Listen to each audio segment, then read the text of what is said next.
Okay, chapter 2. We are looking at chapter 2, which is all about self awareness and who do we think we are. It's a wonderful chapter. I love this chapter. Okay, let's take a look first at our principles for a lifetime. This thing that we're talking about, I don't want you to walk away from this class with just a few things to learn for this class. You need to walk away from this class with a lot of information that you can use for a lifetime. And we already looked at this chart once before, but let's look at it again. Because, quite frankly, the fact is you need to always be aware of your communication with yourself and others. If you're not aware of what's going on, if you don't pay attention to yourself, then you're not going to have effective communication. Okay? And we often need to remember that our communication is verbal and nonverbal, but we also need to listen to those around us. And we need to be able to adapt our messages to what's going on around us.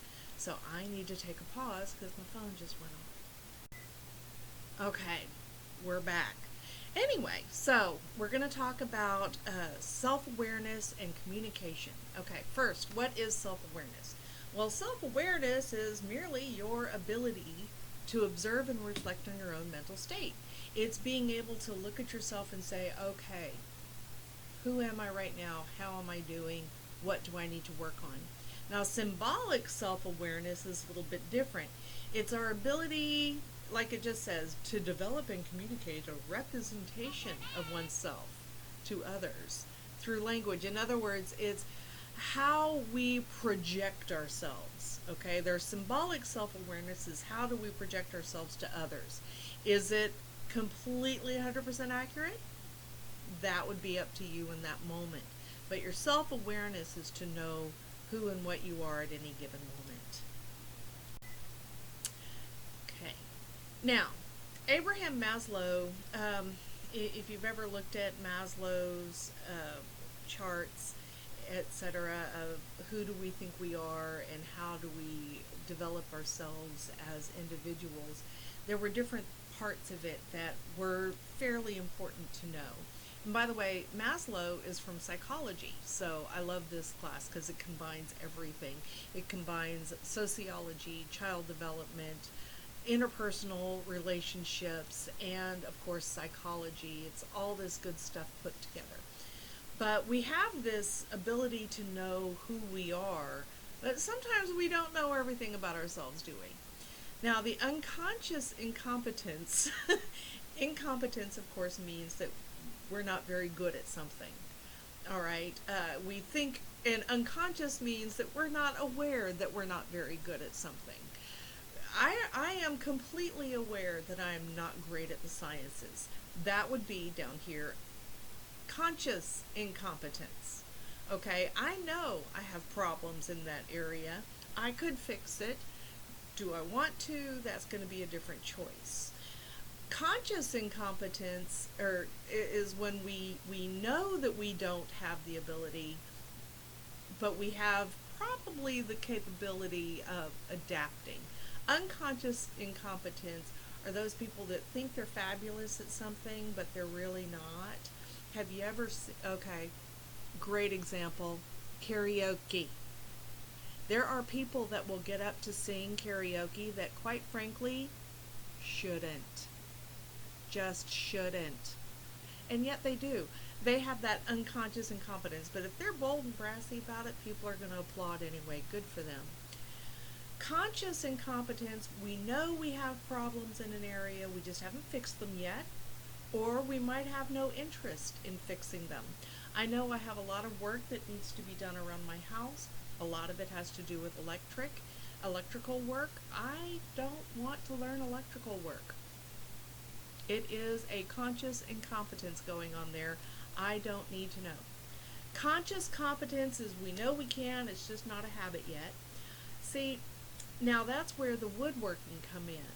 I know I can do the work, but I just don't know if I want to. So I may just go hire somebody. Unconscious competence is we're unaware of our own skills. You have a skill set that other people recognize in you, but you're not aware of your own abilities. Okay, so that's where Maslow's framework comes in. Now, the self-concept is a little bit different than the self-awareness. So our self-awareness is what we know about ourselves. The self-concept is what do we think of it. It's when we start putting a value on it. Okay? And our self-concept comes from different areas, and there are three main areas we're going to look at in this chapter. One is attitudes. The attitudes are our learned predispositions for or against something. We've learned that we don't like certain things because we've tried it, say foods. And I tried liver once, I was not a fan, I'm not going to try it again. You know, these are the attitudes that we have. Or I personally could not name my daughters certain names when I went through the list of names in the baby book because I didn't like a person with this name, or another person and I didn't get along who had this name. And so those are attitudes that are learned. I learned that I'm not fond of the color yellow. And that's okay. I love the color red. I love wood. I love antiques. I'm working on my new office trying to make it all antique-y. Beliefs are the way in which you structure your reality. Notice, you structure your reality. But we do tend to learn many of these beliefs as well. If you believe your parents love you, then that is your belief. That's wonderful. If I believe that I am really good at something, that's still a belief. Values are ethics, right and wrong. Your moral code, if you will. And that's when you're putting value on other things. The self-concept can also vary by culture. In the U.S., we're a very individualistic society, so our self-concept is rooted in our perspective. It's up to us individually to determine who we are. But in many social cultures around the world, the Eastern cultures, like the Asian countries, the self-concept is more structured around the social grouping. Okay, you're a member of this family, therefore. And if you've ever learned anything about the Indian caste system, then their self-concept is based on which caste into which they are born. It's an interesting thing to look at. We have many selves. We really do. And we're not multi-personality, although you can go with that. But we have different selves on which we base our self-concept. We have our material self. That's the element in which we break it down to the material things that we own. Like this is one of my favorite mugs ever. I love this mug. And this just gives me happiness and joy. I really am very much that way. If that coffee mug is still up here, then shh, don't talk. But this mug says a lot about me, who I am as an individual. Our social self, of course, is who we are when we're in different social groups and in social interactions with others. I am a totally different individual at school than I am when I go out in the evening. Believe it or not, I don't talk much. Shocking, right? And then, of course, we have our spiritual self. And I left this definition down here so that you can actually see that in this PowerPoint. It says it's the concept of self, but it's based on your beliefs, but also your sense of who you are in relation to other forces in the universe. Are you a spiritual person? Are you religious? Are you not religious, but you believe in spirituality? It's your thoughts, it's introspections, it's your values, it's moral code, it's your ethics. Okay, I think you get the idea. Oop, I need to pause again. I think that was my mama. We've been having some concerns about my dog. Okay, so who are we, your self-concept, and which self rules you? Now, recognize, though, the material self should not overvalue your social self, or overshadow, I should say. your social self or your spiritual self, okay? And your spiritual self should not overshadow your social self and your material self. You really do have to combine all of yourselves into one unit. And how do you develop that self-concept? Well, it all comes down to communication.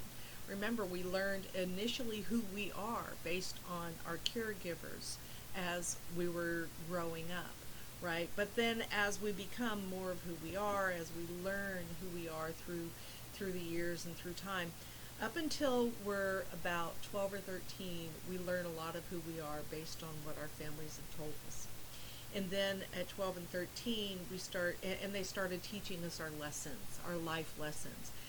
About 12 or 13 through about 16, we're putting those lessons into practice with a great deal of parental or guardian oversight. And so we're going to make mistakes. But we learn through those times. And then when we're around 16 or 17, we start driving, we start becoming more independent, we're getting out into the world. We're putting those things into practice with less oversight. And then, of course, once we're old enough to move out, and we do, we're supposed to, of course, apply everything we've learned all through these years. Sounds like a lesson, right? You learn it, you practice it with guidance, you practice it on your own, and then boom, you're out on your own with it. So if you think about it, our self-concept develops a lot through this. Our avowed identity, that would be our perceived identity, okay? It's who do I think I am? My perceived identity, my avowed identity. What do I think of myself? What do I think other people might think? It doesn't really matter what other people think in this case, though. What do I think of myself? And versus the ascribed identity, that's the projected identity, what other people think of me. I might project one thing, they might receive something else, okay? So our self-concept develops through that comparison. Also our association with groups. Quite often we find ourselves associating more with this type of individual rather than this type of individual just because of our interests, our values, our moral codes, things that we enjoy, we share with these groups. So we tend to bend our self-concept to accommodate those other groups.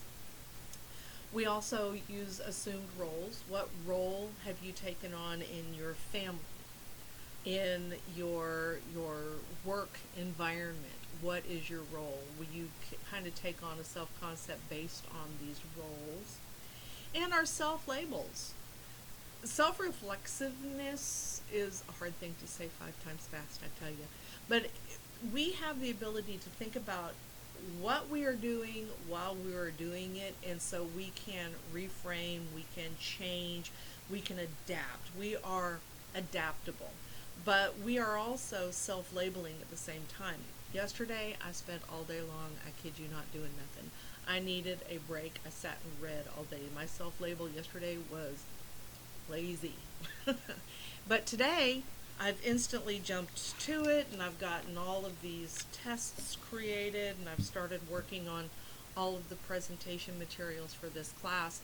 Today, I am in responsible mode. I am self-labeling myself as responsible today. Not so much yesterday. So can your self-concept change? Yes. Yes, it can.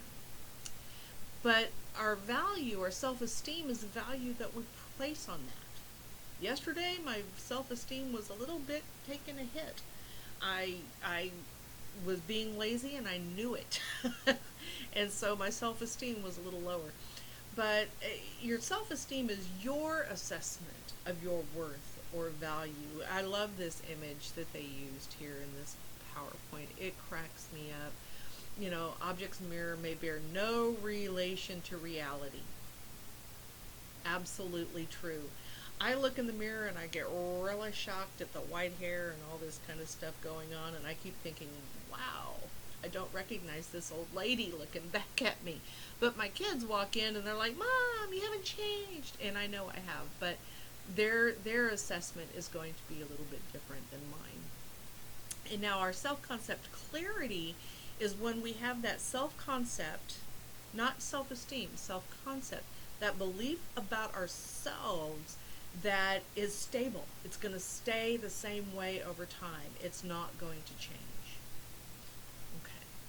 That's like when I was young, I just knew I was going to grow up and be a marine biologist. Just knew it. Never expected to be a teacher in my life, and now this is my 25th year. So that was not so much clarity in that case. Clarity would be knowing that I am doing a lot of the things that I love to do. I love to travel. That has never changed. I've been traveling since birth, basically. Knowing that I love to travel and having my goals, my travel goals, and knowing what I want to do, that has never changed. That is self-concept clarity. I am a traveler. At least that's stable over time. Okay, some other things that can affect our self-esteem, our value, can be gender. I'm not going to get into a huge discussion about gender in this class because we know that right now in society there's so much fluidity in the gender concept, but we know that it's a complex cultural construction, okay, and it combines our cisgender, our birth gender, our biological sex that we were born with, but is it our psychological gender? Is it our emotional gender? Our attitudes about sexes and sexual orientation? All of this can combine into some element of affecting our self-esteem. And then, of course, social comparisons. We do have a tendency to compare ourselves against others. Now, usually, when you're looking into that reflective identity, you're reflecting based on what you think other people want, what you think other people see, what you think other people prefer. Notice there was a lot of what you thinks in there. When we're doing that social comparison, it's not always going to be 100% accurate. We already know that little girls are told what beauty is based on the models that they see on TV and in the magazines and on the billboards. And thank heavens those models are changing. Hopefully that will help young ladies develop a better sense of self and who they should be. Same with young gentlemen. They grow up, first thing they're told when they're born, oh, you're going to be a football player. And what if the kid grows up and he is very much a scientist? Scientists can't play sports, by the way, but you know what I'm talking about, I think. Okay, so let's move on here. Our self-expectation can also affect our self-esteem.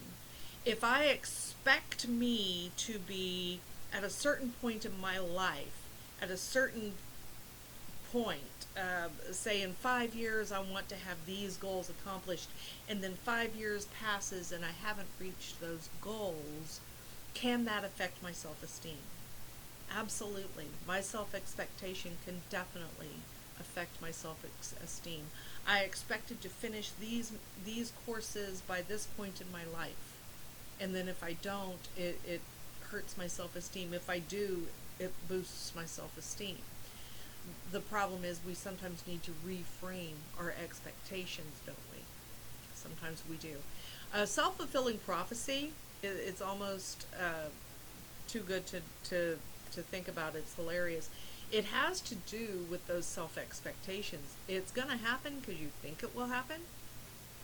If I walk into a test saying, oh my gosh, I'm going to so fail this test, chances are I'm going to fail that test. I expected it to happen, therefore it will. Now, if I walk into that test saying, okay, I don't know how well I'm going to do, but I'm going to do my best, I'm going to have a better feeling about the test, and I will probably do better on that test. We are really good at creating our own expectations. If I wake up in the morning and I say it's going to be a crappy day, chances are it's going to be a crappy day, because my own mindset has decided that this is the way this day is going to go, and so everything is going to have a negative overtone. We influence our own experience.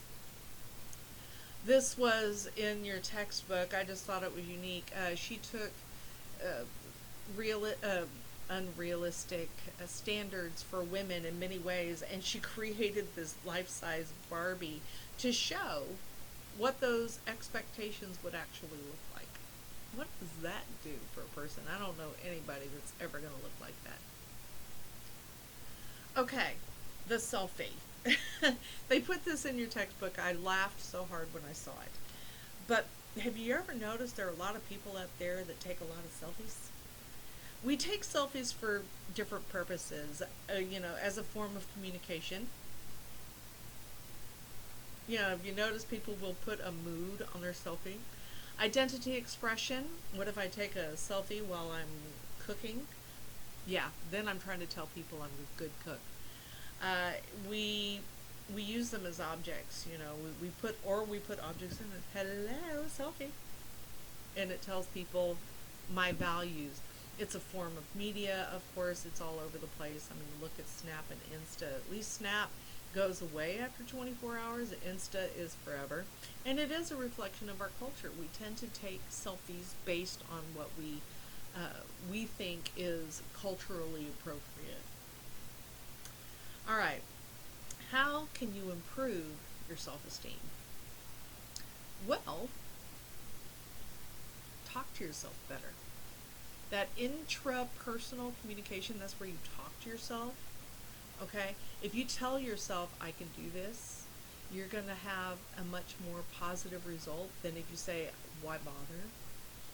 You convince your own self whether or not you can do something. Okay? Positive self-talk. It can motivate us to do our best in challenging situations. It really can.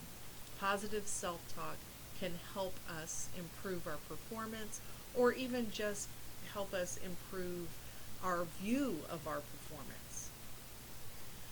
Okay, narcissism. Ugh, so many narcissists nowadays.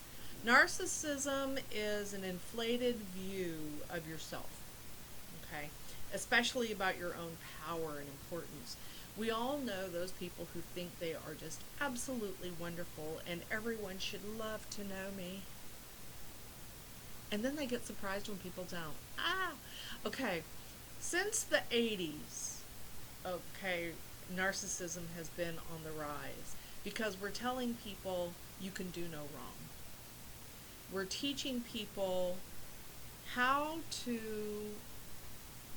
deal with success, but not in a positive way. And we don't teach people how to deal with failure. So you can look at some of the tendencies for narcissism. It says spends more time on Facebook, but I would add Insta, Twitter, Snap, all of that stuff. And of course the self-selected profile information. I had a sister-in-law who, if I put a picture of us up and she didn't like the picture, she would scream at me to take that post down. And then, of course, narcissists tend to share a lot of personal information online. Look how wonderful I am. You want to know me. Okay. How can you enhance your self-esteem? Well, visualization is a great technique. By the way, it's a technique where you imagine you're doing something correctly, where you're imagining that you're doing it well, where you're imagining that you're accomplishing a goal. And it's visualization is a great technique. And if you have a problem getting through in one direction, you can reframe it. You redefine the event, you redefine the experience so that you can look at it from a different perspective, a different point of view, and it can help you to visualize a positive, successful event. Like if you are trying to invent something and it doesn't work and you're very disappointed, but if you reframe it and you can think, okay, now I know one way more that it won't work, so that's a step in the right direction. Reframe it into positivity. All right, how else can you establish and enhance your self-esteem? Honest relationships. Honest relationships. Objective and honest relationships, okay? You're getting this objective and honest feedback from other people. It helps you grow as an individual. Surround yourself with positive people. I dumped every negative Nelly I had in my experience. I swear, I got rid of them all, and it has made such a huge difference in my life. I have such a positive life now because I'm not constantly inundated with all of these negative messages from others. It makes a huge difference. Lose your baggage. Lose your baggage. Just because something happened in the past doesn't mean it's going to affect every part of your life in the future. It shouldn't. I went swimming when I was a young kid, and I the undertow caught me, and I swear I thought I was going to drown. I could have used that to never go back in the water. I could have. But I chose at the time, and I was taught, my parents were very wise, the whole get back on the horse thing. And I was able to lose that baggage. I was able to overcome that fear. So I was able to move past that negative experience. I got hit by a car when I was 7, and I still drive. All right. So here's something. I forgot, and I was going to put this on the other slide, and I did not do it. But when you surround yourself with positive people, it helps to boost your own self-esteem, your own self-image. The perception process. How do we see the world around us? Okay. Is the awareness not just of communication, but every part of the world? Now, step 1 is going to be attention. They put attention and selection into one step. I have always separated it out because, quite frankly, I know, like my father, he's a bit on the deaf side. So in order for him to pay attention, I have to, or to him to see what's going on, I have to get his attention first. I have to wave, a snap, or something, or I say something very loudly, or hey, and just to get him so that he's attending to what I was about to say. Then he can select the information. If you think about it, this image here, I don't know why. I know it's not the Renaissance Festival, but I really wanted to put a picture from the Renaissance in there. We cannot process every piece of stimuli in our environment 24/7. We just can't do it. There is too much out there. Okay, so we have to select what we are going to pay attention to. We have to attend to that. So we have to filter it out. Then we have to organize it. We have to convert it into patterns in our brain. It's our way of delineating information. It's like our little mental file cabinets. We have to put it into appropriate patterns. And then we interpret. Okay, so what does that mean? Now, this is where people go wrong. We can often interpret incorrectly. And so sometimes when we interpret incorrectly, then the entire perception is incorrect, but we don't know it. How do perceptions vary? Well, quite frankly, they vary all the time. If you have not looked up the Yanny versus Laurel audio, Google it. Yanny versus Laurel. I'm going to tell you, I usually in class, okay, I will have this audio playing, and about half the class will hear Yanny. I'll have them raising their hands, and half the class will hear Laurel. I'm a Yanny hearer. I can't hear Laurel to save my life, and I just look at those people like, wow, really? That is so weird. I can't hear it. The gold and white versus the blue and black dress, if you ever saw that. I never did see a gold and white dress. I always saw blue and black, and I was very happy when I saw the girl wearing it on an interview and it actually was blue and black. Our perceptions vary because of our own unique filters, the way we view the world, the way we interact with what's going on around us. If I were to define cold, I get cold at 68 degrees. I'm under covers. I got a blanket. I got a sweater. Other people are like, oh, it's 50 outside. I'll wear shorts. we have a definite different version of the word cold. I think it's finally hot when it gets into the upper 90s, and then it's a little too hot for me. Other people, it's 82 out and they're experiencing a heat wave. We have different filters, we have different expectations, we have different understandings, and it's going to influence our perceptions. So even in your own household, you could have one person who says it's hot and another person over here wearing a sweater. Okay? So you really have to recognize that even within your own physical structures, you're going to have varying perceptions. How can you enhance your powers of perception? One, increase your awareness. Pay attention when you are talking to someone. Pay attention to their feedback.